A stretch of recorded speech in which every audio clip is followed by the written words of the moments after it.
joining us online. I'm Associate Professor Juliet Overland from the University of Sydney Business School, and I'm the Associate Dean of Student Life.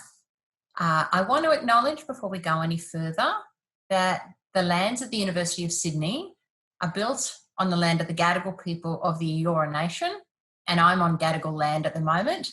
And wherever you are, I hope you'll join me in paying respects to elders past, present and emerging, and acknowledge that this is, was and always will be Aboriginal land. So this is our very first webinar for our Place Live Research Connections initiative.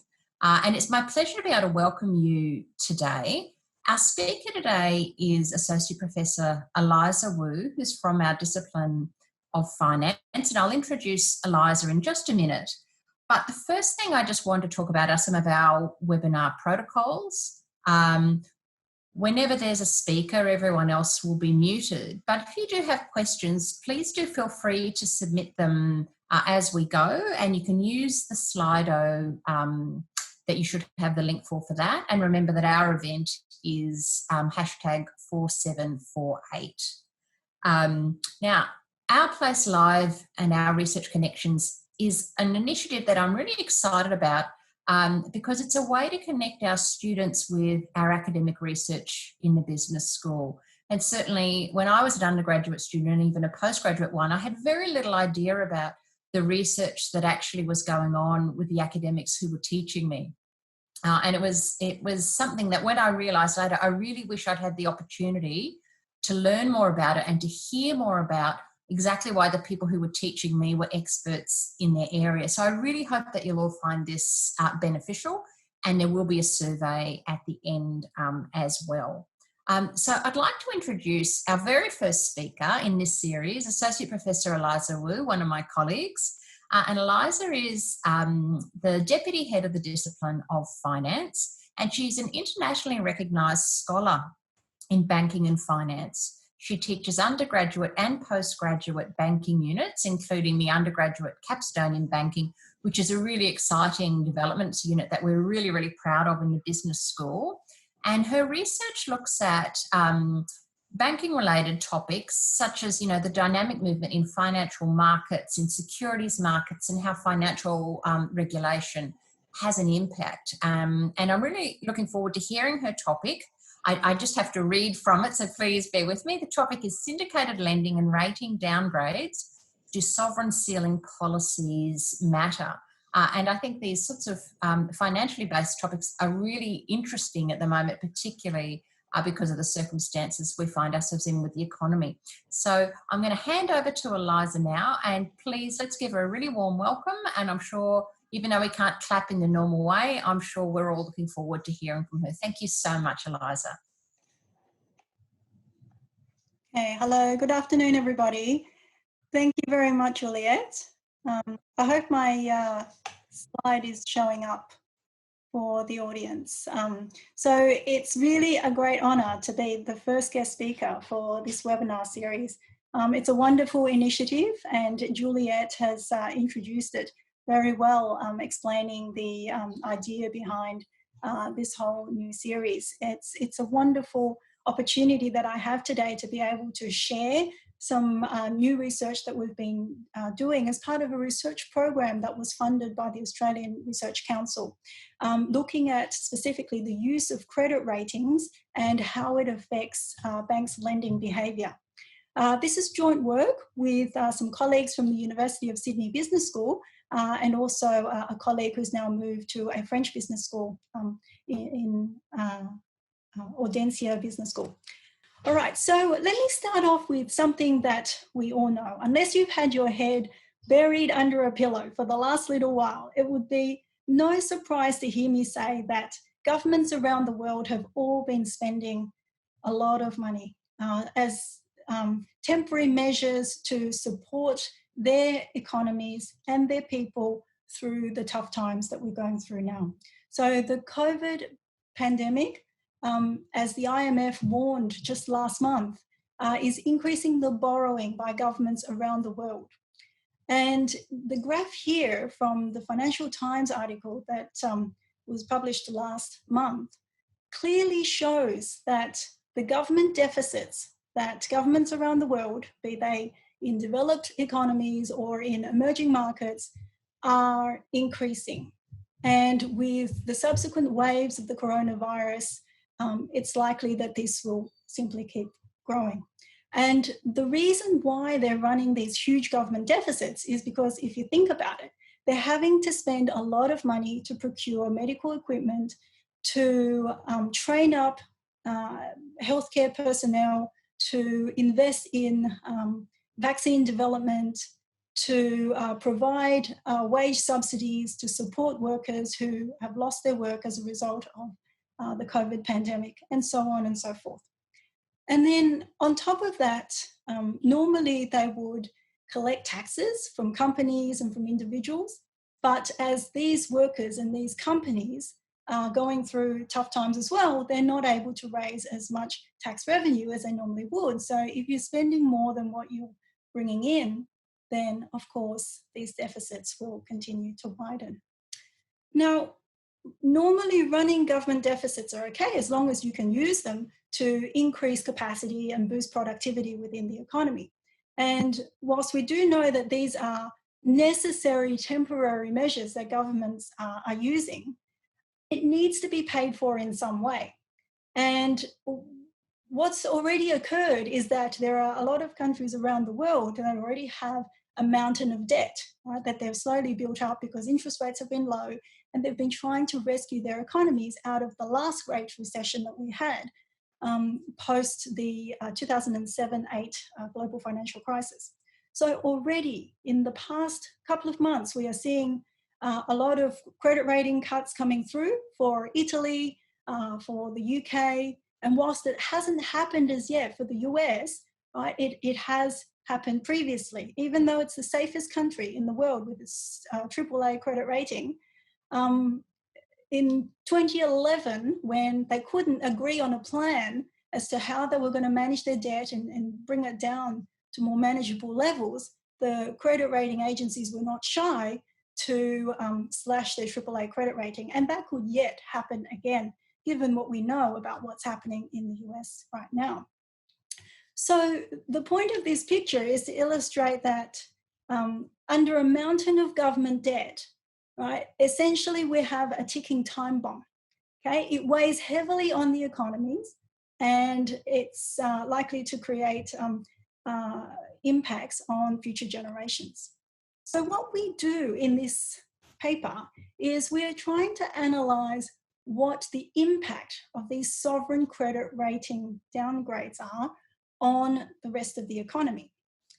And in particular, we are trying to assess the effect of what is known as this sovereign ceiling policy that is widely adopted by credit rating agencies around the world. So this picture really illustrates what the whole sovereign ceiling policy is about. If you think about a country like the UK, as I just pointed out in the last news headline, the UK just got downgraded in March, down to AA-. And you have companies, household names like Royal Dutch Shell, so Shell for short, that also have very similar credit ratings. They're also at AA-. And the policy that credit rating agencies use is that they don't want any individual company within a country to be rated higher than the government, because the government is deemed to be the most creditworthy within a country because they can always tax their people in order to repay their debts. So that is what is known as the sovereign ceiling, as I've shown in this picture. Essentially, you have this blue bar, whilst it's not observable, and it's only an implicit rule that credit rating agencies use. You can see a company, a very strong company like Shell, can never be rated above their sovereign. It does happen from time to time, as the credit rating agencies say this is a policy that they are slowly moving away from, but it is still rare for an individual company to be rated better than their country. And so this is exactly the quasi-natural experiment that we're running here. we want to see when countries get downgraded, whether these, what we call bound firms that have similar ratings to their countries, so equal to or sometimes even above in rare instances, when these countries get downgraded, we want to see what is the impact on these bounded firms, because even if they remain highly creditworthy, they maintain strong fundamentals, these companies will also be pulled down by their country, right? They will also experience these downgrades because their country is being downgraded.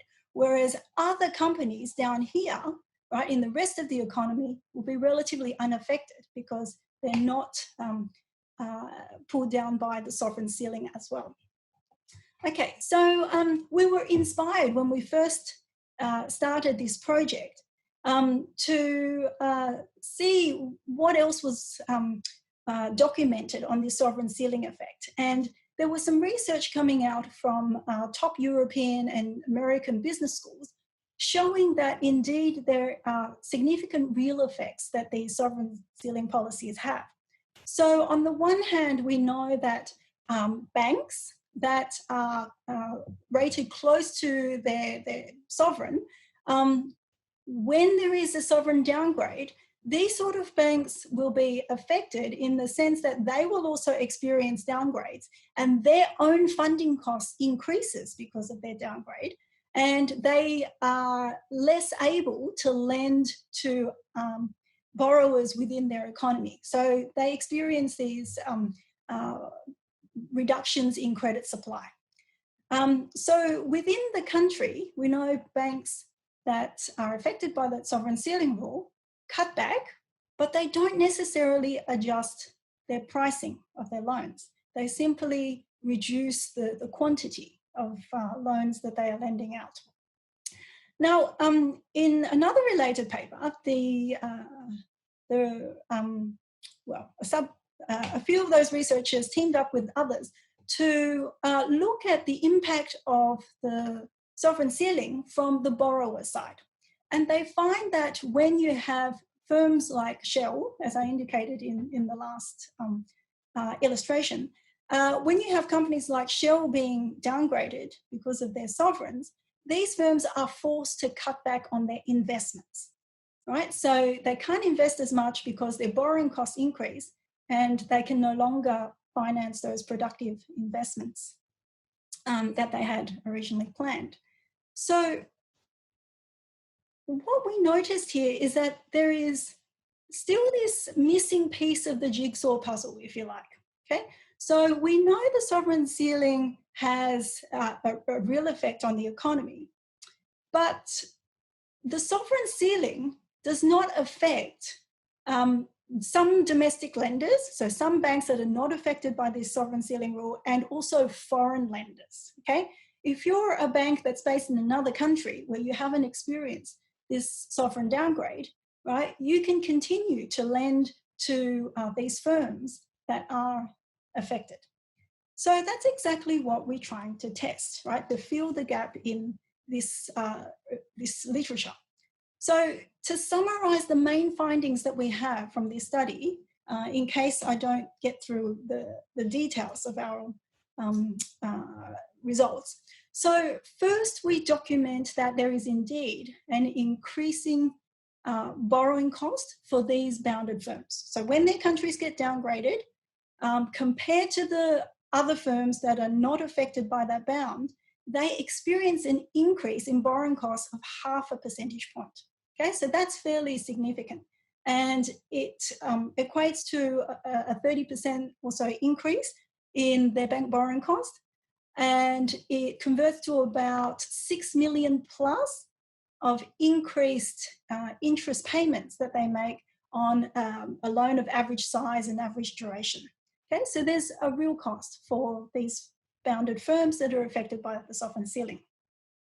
And we also look at the impact on the rest of the bank loan contracts. So in addition to adjustments in the pricing of the bank loans, we also see there are adjustments in other terms in the loan contract that I will get to.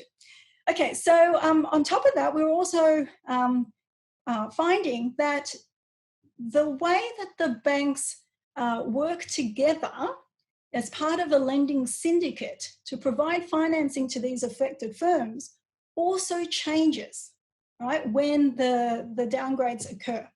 And what we observe is that the lead banks that are arranging the whole group of banks to lend together ends up taking a much larger share of the loans.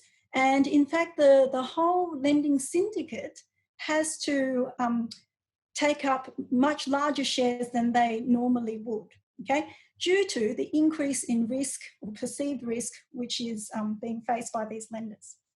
Now, it's not all doom and gloom, right? There is definitely a real impact on these affected firms, but we also find that if these firms are able to stay strong, so maintain strong balance sheets, and they develop these banking relationships with the banks, they're able to actually offset a lot of these increase in bank borrowing costs. And on top of that, if there are bank subsidiaries of these international lenders in the borrower's country, and they're able to get to know these locally affected firms a bit more, they're also more willing to reduce the loan rates for those banks. Okay, now just quickly, to conduct this research, we use a lot of data. Over the period from 93 to 2016, we collected all the loans that were made by both banks within the countries and internationally. And we have, as you can see there, up to 80,000 loan facilities made by over 500 banks from 42 countries to about 4,000 firms. Okay, we use regression analysis to show that, well, to quantify, if you like, the impact on the borrowing cost as measured by the all-in spread drawn. So this is the loan spread that's charged on the money that is actually pulled down from the loan, actually drawn down. Okay, and essentially it's a spread over LIBOR. And what we're trying to quantify is this alpha 3 coefficient. And the next picture I'm going to show you actually illustrates what A3 is trying to capture. We are looking at the increase in spread experienced by the blue bounded firms that you can see in this graph relative to the red non-bounded firms after these shocks occur. The shocks being the sovereign credit rating downgrade. Okay, because with the sovereign ceiling, we know that the firms, the bounded firms, are also likely to experience the credit rating downgrade as well, and they will experience this greater increase in bank borrowing costs compared to the ones that are not affected. So below that sovereign ceiling I was showing before. Okay, and just to give you some some idea of the magnitude of the effect, we find that the increase in borrowing costs for the affected firms relative to the others that are not affected is 0.5 percentage point. Okay, so this is fairly significant. It's an increase of 30% or more compared to the average loan spreads that are charged. Now, we also find that there is some way to offset that reduction. If the borrower is prepared to go and borrow in the bank's own currency, not in their home currency, but in the bank's currency, and then the bank doesn't have to take on any foreign exchange risk, we find there is actually a reduction in the loan spread. Okay, so there's this negative sign here, right, meaning that you're able to reverse some of this increase in the borrowing costs, okay, that you're facing as a result of being bound when this shock comes. Okay, and then if there are short-term downgrades on the outlook of the ability of the sovereign to repay their debt, so not necessarily an actual rating downgrade, but just a short-term deterioration, we find that also adds to the increasing cost, as you can see here with that positive number. Okay, now the impact on the other terms in the loan contract are shown here. And you can see that not only is the cost of the loan affected based on the results I just showed you, here we can see that the maturity actually also is affected. The performance provisions are impacted, as well as the number of lenders that are coming on board to make these loans, and also the concentration of the loans is increasing. That means each individual lender is now having to take a greater share of the overall loan, because these lenders have to work together to be able to share the risk and to come up with a significant amount of money that these large borrowers require. So we find now that the lending syndicates get smaller because fewer banks are willing to come on board when there's the increased risk. And so the ones that participate have to take on greater shares, and the syndicate also asks for more performance provisions. So the borrower has to be able to meet these financial and operating performance expectations that the lenders put on them as well. Okay, and then the maturity is also affected. Now, what can help in this instance when there is such an effect on a bound firm is if they can show they're a larger borrower. As you can see here, if they have greater capacity to bring in earnings. You can see with the higher EBITDA, higher income, if they are less levered, if they have more equity, so they're a more stable company, they don't pay out as much, they've got higher retained earnings, and they're much more liquid, so they're better with liquidity management, we find these kind of firms actually can reverse some of the increased borrowing costs that we see here that is incurred.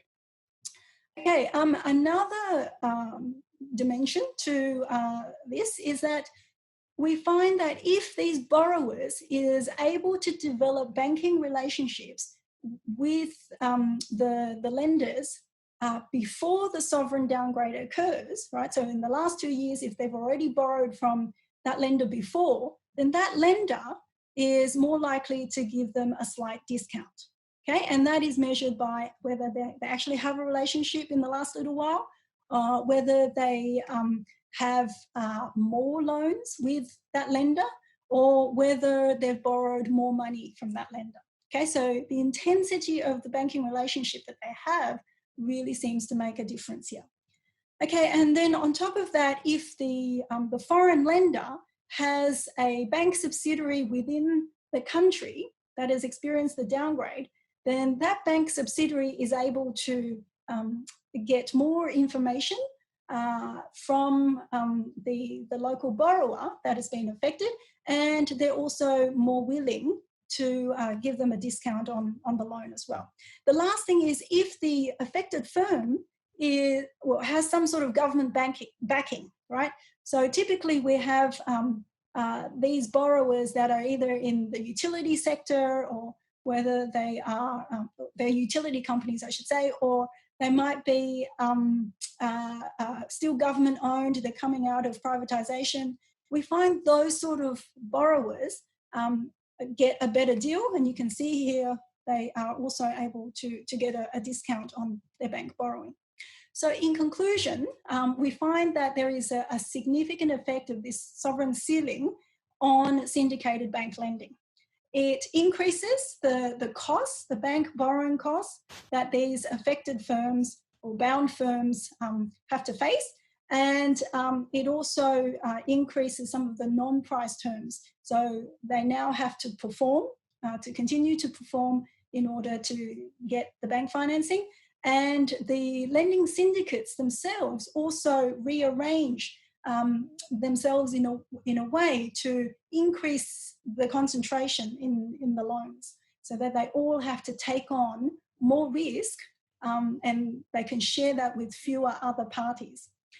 Okay, and then the last aspect of this is we show that it's not all doom and gloom. In fact, for some of these affected borrowers, as long as they remain financially strong and they remain connected with their lenders and they have some government backing as well, then it's, they're still able to have affordable bank financing. Okay, so that's pretty much it. Thank you very much for your interest in this research, and I'm happy to take any questions that you might have. Thank you, Juliet. Thank you. Well, the first thing I want to say is thank you very much to Eliza for taking the time to explain that research to us. And it's a really, really interesting topic, and it's so great to be led through something like that. And I'm sure everyone listening in online shares that feeling as well. I wanted to start by asking a question of Eliza, but I also want to remind you all that if you do want to send in some questions, we've got a couple so far, is to use Slido, and remember that the event number is 4748 if you'd like to have a question answered in this session. So Eliza, the first question I suppose is quite a general one, because obviously as part of this you've had lots of exposure to the world of banking and thinking about how organisations structure themselves and their credit and capital raising activities. And given that we are in a dangerous period economically at the moment because of the COVID-19 situation, and the R word around recession keeps being bandied around in the media, based on the research that you've done, what does that make you think is likely to happen both for large organisations and banks in the coming period? Yeah, it's a great question, very timely. And this whole webinar series is really to be able to provide some insights from our research as to what's going on in this topsy-turvy world around us. So it's a great question. I think there's enough evidence in this research that I've just presented to suggest that there are going to be real economic effects coming from this period, particularly as the rating actions will continue to come. We've already seen they've started, and I think the recent downgrades won't be the last. So what's going to be unique about this pandemic is that there's going to be more widespread credit deterioration. It's not only going to be these relatively important companies, so being these bound firms that I've been talking about in this research, it's going to be across the board, okay? Because as the economy slows down, as people lose their jobs, there's going to be really this whole demand shock, and companies will not be performing as well as they used to. And so I think with this, credit deterioration across the board, the borrowing costs, financing costs faced by everyone in the economy is going to increase. So credit's going to become more costly as the risk increases. And the banks are going to be shy about lending, as I've already alluded to earlier. They're going to cut credit supply, and then if they don't, they certainly want to charge a higher price to be able to offer you that financing. So times are going to be hard, but as this research suggests, there are some to some degree ways to soften that blow. So if companies are able to remain prudent, so keep managing their finances and to stay as strong as they can, then they're going to be better able to weather the crisis, the impending R word than others. That's wonderful. Thank you, Eliza. And it leads me to a question that has come through, asking about does that mean then for companies that one of the most important things is trying to keep that really strong balance sheet to the extent that they are able to maintain one? Does it become even more important at the moment to focus in that respect? Absolutely. Yeah. So company fundamentals are definitely going to be under the spotlight. Yeah, with the widespread credit deterioration that's occurring. So you want to be definitely bucking the trend, and the way to do that in the current climate is yeah, to differentiate your company and to stay as strong as you can. And you know, some companies are already you know, I guess embracing new business models and innovating more just to get ahead of the curve, right? To remain strong and relevant in the current context. Fantastic. And the next question I've got is slightly broader in context, because it's just asking you, how does the research that you're doing into this topic, and obviously, you know, other related topics that that you're looking at, how does that impact on and also inform your teaching in the programs that you teach into? Yeah, it's a great question. I mean, in your very kind earlier introduction, you already alluded to the fact that I'm coordinating the banking capstone unit that we have as the final core unit in the new banking major that we have in Bachelor of Commerce, and it's great to be teaching in that space because we actually have a major project in that capstone unit. Um, where students have the opportunity to structure their own syndicated bank loan. So they work within groups and they're able to really, I guess, be fully engaged in the problem solving that's involved, because we throw all sorts of unexpected developments during the course of the banking capstone. And students need to be able to you know, employ the critical thinking skills and teamwork and really work together to be able to solve these really complex and difficult problems that you know, is reflective of the real world. Yeah, I would say my research, you know, I'm fortunate because my research is really able to guide me in developing these really authentic experiences for students, because you know, I know how these loans are structured and how banks change their decisions as a result of, you know, like these kind of shocks that I've been talking about today, right? As the economy changes, they must also change and structure their loans differently in response. So it's really nice to be able to, you know, see it in the data and be able to develop exercises around that, right? So students also get to learn from what really goes on in practice. Wonderful. And I think we only have time for one last question. And it's actually a question I would like to ask you. As people can probably see, I'm at home at the moment, obviously not in the office. You've got our wonderful business school building in the back. You're working from home, Eliza, and everyone else who's listening in is pretty much working or studying from home or both. Do you have any tips on how best to manage and deal with working from home? Is there any one thing that sort of helped you adapt, or are you like me and just still finding it a bit of a struggle? I think it's fair to say everyone has the good and the bad days. There are some days you wake up and it feels like Groundhog Day, right? You're going through, you know, the same routine again. So for me, it's been really important to stay busy and to stay active and healthy. So yeah, I don't like being bored, so that helps. And I think it's really important with the social distancing requirements at the moment to stay connected with others, be it through a phone call or, you know, be it through emails or, you know, the social media platforms. It's just so important to remain connected and to tune in into these webinars, you know, and to, you know, keep learning, I think is really important in current times.